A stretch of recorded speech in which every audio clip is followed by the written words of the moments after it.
சென்னை கீழ்ப்பாக்கத்தில் பெற்ற குழந்தைகளின் கழுத்தை தாய் அறுத்த கொடூர சம்பவம் அரங்கேறியிருக்கிறது. குழந்தைகளின் கழுத்தை அறுத்துவிட்டு தானும் கத்தியால் குத்தி தற்கொலைக்கு முயன்றிருக்கிறார். சென்னை கீழ்ப்பாக்கத்தில் பெற்ற குழந்தைகளின் கழுத்தை தாய் ஒருவர் அறுத்திருக்கிறார்.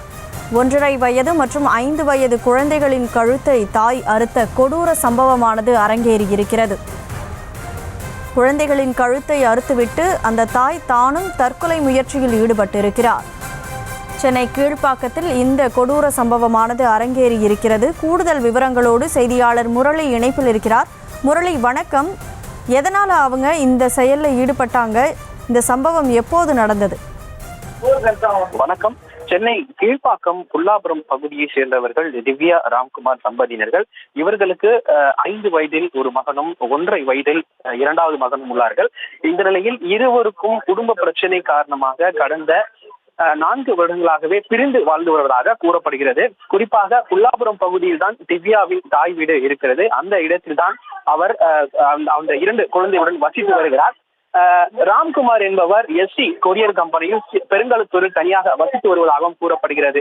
தொடர்ச்சியாக இருவரும் பிரிந்து வாழக்கூடிய சூழ்நிலையில் இன்று சரியாக 3 மணி அளவில் திவ்யா என்கிற பெண் அவருடைய 2 குழந்தைகளையும் கத்தியால், அதாவது காய்கறி நறுக்கும் கத்தியால் குத்தி, இதில் முதல் குழந்தையாக இருக்கக்கூடிய 5 வயது மகன் மட்டும் தற்பொழுது கீழ்ப்பாக்கம் அரசு மருத்துவமனையில் தீவிர சிகிச்சை பிரிவில் சிகிச்சை பெற்று வருகிறார்.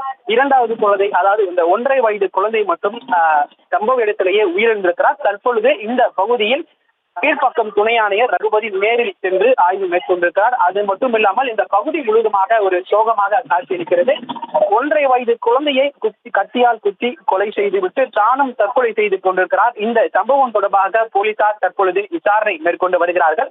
அது மட்டும் இல்லாமல் திவ்யாவின் தொலைபேசியை தற்பொழுது கைப்பற்றி இருக்கிறார்கள்.